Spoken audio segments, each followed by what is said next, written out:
एक समय की बात है। एक छोटे से गांव में ईशान नाम का एक लड़का रहता था। वो बहुत जिज्ञासु, मेहनती और सपने से भरा हुआ था। उसे बचपन से ही प्रकृति से बहुत प्रेम था। हर सुबह वो गांव के बाहर लगे पुराने बरगद के पेड़ के नीचे बैठकर अपनी किताबें पढ़ता था। वो पेड़ उसका सबसे अच्छा मित्र था। एक दिन ईशान ने पेड़ से कहा, वृक्ष जी, मैं बड़ा होकर बहुत कुछ करना चाहता हूँ। मैं लोगों की मदद करना चाहता हूँ, अपने गांव को बदलना चाहता हूँ।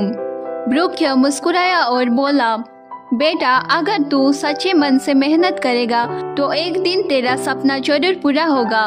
बस हमेशा धरती से जुड़ा रहना, जैसे मैं अपनी जड़ों से जुड़ा हूँ। दिन बीतते गए, ईशान बड़ा हुआ, पढ़ाई में बहुत आगे बढ़ गया। अपने गांव छोड़कर शहर का रुख किया। उसने वहाँ बहुत मेहनत की, नौकरी पाई और धीरे धीरे अमीर बन गया। लेकिन शहर के दौड़ भाग में अपने उस पुराने पेड़ को, अपने गांव और अपनी सादगी को भूल गया। कुछ वर्ष बाद जब वो बूढ़ा हुआ और जीवन की दौड़ से थक गया तो उसे अपने बचपन की यादें आई। वो पेड़, वो छोटी सी छांव, वो सुकून। उसने निर्णय किया कि अब वो अपने गांव वापस जाएगा। जब ईशान गांव पहुंचा तो सब कुछ बदल चुका था।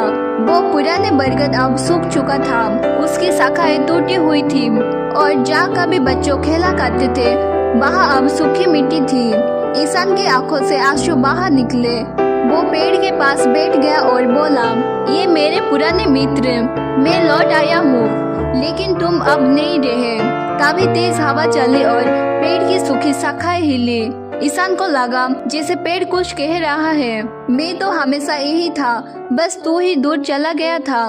मैंने तेरा इंतजार किया, क्योंकि दोस्ती कभी सूखती नहीं अगर उसमें सच्चाई हो। ईशान ने समझा कि जीवन में कितनी भी ऊंचाई क्यों न मिल जाए, इंसान को अपनी जड़ों को कभी नहीं भूलना चाहिए। पेड़ ने उसे सिखाया कि सच्ची सफलता वही है जो हमें विनम्र बनाए, अहंकारी नहीं। उस दिन से ईशान ने तय किया कि वो अपने गांव में रहकर बच्चों को पढ़ाएगा, पेड़ लगाएगा और लोगों को प्रकृति से जुड़ने का काम करेगा। धीरे धीरे गाँव फिर से हरा भरा होने लगा।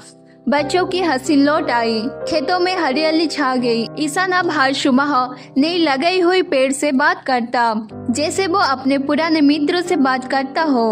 वो अक्सर बच्चों से कहता, बेटा, पेड़ केवल छाया नहीं देता, वो जीवन देता है। उसके जड़ें हमें याद दिलाती है कि हमें हमेशा अपने मूलों से जुड़ा रहना चाहिए। कुछ वर्ष बाद जब ईशान इस दुनिया से गया, गांव वालों ने उसके स्थान पर एक नया बरगद लगाए और उसका नाम रखा ईशान वृक्ष।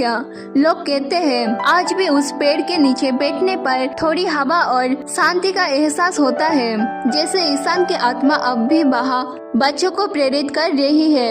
यह कहानी हमें ये सीख देती है कि जिंदगी में कितना भी आगे बढ़ो, अपने जड़ों को कभी मत भूलो। पेड़ की तरह रहो, ऊंचाई छुओ लेकिन जड़ों से जुड़ रहो। अगर आपको ये वीडियो अच्छी लगी हो तो लाइक, शेयर और सब्सक्राइब जरूर कीजिए।